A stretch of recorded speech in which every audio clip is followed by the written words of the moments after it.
Salut tout le monde, bienvenue sur Il était un Disney, la chaîne entièrement consacrée à l'univers de Disney. Aujourd'hui, on va s'intéresser à un Disney des années 70, les aventures de Bernard et Bianca.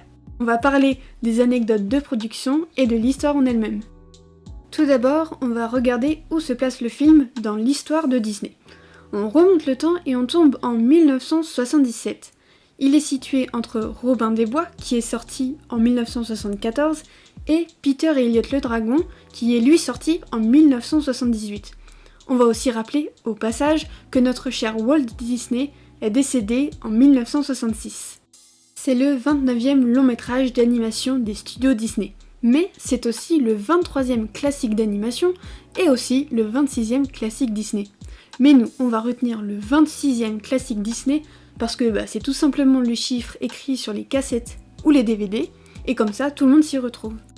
Un point important, ce film marque un tournant pour les productions Disney. C'est en fait un film de transition entre l'ancienne génération d'animateurs et la nouvelle. Pour autant, il n'y a aucune révolution graphique dans ce film. Elle est même un peu démodée, on peut voir d'ailleurs les coups de crayon des dessinateurs lorsque les personnages bougent. Pareil pour les décors, qui sont dessinés à l'aquarelle, mais c'est ce qui donne tout le charme au film. Pour résumer l'histoire, on a la SOS Société basée à New York. Donc en fait, c'est un groupe de souris qui aident ceux en difficulté.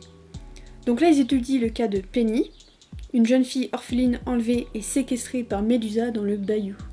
En gros, une ambiance bien glauque. Il y a alors deux souris qui se portent volontaires. On a Bianca et Bernard. Alors pour le coup, Bernard n'a absolument rien demandé. En fait, c'est juste le concierge et il s'est fait remarquer par notre charmante Bianca. Et voilà donc nos deux souris parties pour sauver Penny. Il faut savoir que cette histoire, c'est Walt Disney de son vivant qui avait commencé à l'écrire.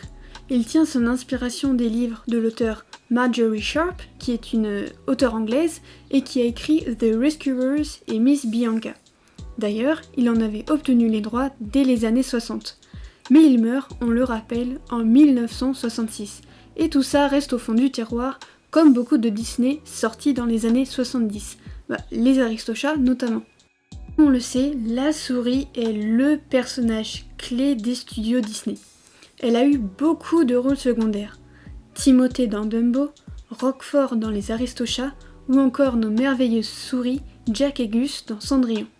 Mais en 1977, c'est la première fois qu'elle a le rôle principal. Vous l'avez peut-être déjà vu, ce film a une suite en 1990, Bernard et Bianca au pays des kangourous. On peut donc inscrire ce film comme étant la première suite animée de Disney. Bernard et Bianca est le 4e long métrage d'animation qui se déroule à la même époque que la sortie du film. Alors oui, c'est un peu con comme remarque, mais dites-vous que tous ceux d'avant se déroulaient majoritairement entre le Moyen-Âge et le 19e siècle. Justement, parlons-en de la sortie du film. Vous ne devinerez jamais quel film très célèbre il a dépassé en nombre d'entrées. Eh bien, c'est tout simplement le premier Star Wars, qui, je le rappelle, n'avait pas encore été racheté par Disney. Maintenant, on va parler des petites anecdotes du film et de l'histoire en elle-même. Au début du film, les souris sont au siège de la SOS Société, chacune représentant un pays. Et en fait non, parce que l'Autriche y est représentée 2 fois.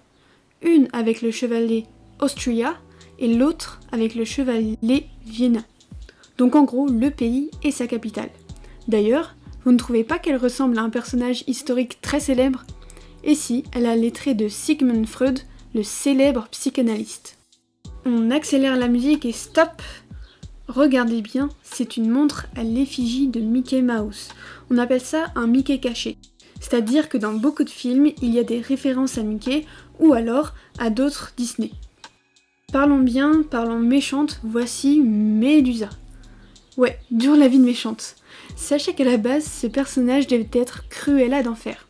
Et oui, la méchante complètement folle qui voulait la peau des 101 Dalmatiens. Mais l'idée a été rejetée et c'est finalement Médusa qui prend sa place. Bon, je vous rassure, niveau délire et niveau conduite, on a les deux mêmes tarés. D'ailleurs, petite anecdote hors histoire. La fille de la voix française de Médusa écoutait le disque tiré du film, qui était d'ailleurs interprété par Annie Cordy. sa mère était tellement convaincante en méchante que sa fille lui fit la tête pendant 8 jours. Grosse tension dans la maison. Passons à un personnage beaucoup plus cool, Orville, l'albatros qui sert d'avion à Bernard et Bianca. Alors lui, il a eu de la chance parce qu'à la base, ça devait être un pigeon, ce qui est beaucoup moins classe. Et voilà notre petite Penny avec Rufus. Le chat récite un poème parlant d'un oiseau bleu qui n'est autre qu'un merle bleu de l'Est, un oiseau rare avant les années 80. Pas si rare chez les Disney, car on le retrouve 26 ans plus tôt dans Alice au pays des merveilles. Un peu d'insolite. Savez-vous ce qu'est la triskaidekaphobie ?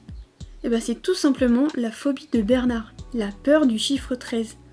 Bon, alors là, on a trouvé le top de la référence. Le nom de la libellule Evinrude vient de la marque de moteur hors-board Evinrude Outboard Motors. Et oui, ce personnage sert en effet de moteur pour une feuille qui servira de bateau aux souris. Regardez cette scène. Les deux souris et Penny cherchent à attraper le diamant et une vague est prête à les engloutir. Ce qui est complètement incohérent car je vous rappelle qu'ils sont dans le bayou et qu'il n'y a pas de vague ni risque de submersion dans cet endroit. Et on finit en beauté par une anecdote des plus insolites. En 1999, lors de la seconde sortie du film en VHS, les studios Disney procèdent au rappel de 3,4 millions de cassettes. Oui, parce que dans la scène où Bernard et Bianca sont sur le dos d'Orville et qu'ils volent dans New York, il y a un petit rigolo qui s'est amusé à rajouter une image de femme nue post-production dans une fenêtre d'immeuble. Alors quand même, pour la voir, il fallait regarder la scène au ralenti, image par image. Et d'ailleurs, vous pouvez toujours chercher dans les cassettes françaises, car ces cassettes-là en particulier n'ont pas pu arriver jusqu'en France. C'est la fin de cette vidéo, on se retrouve la prochaine fois avec un Disney que vous connaissez sur le bout des doigts. Ah oui, et n'oubliez pas de liker la vidéo et de vous abonner pour toujours plus de Disney. Allez, la bise!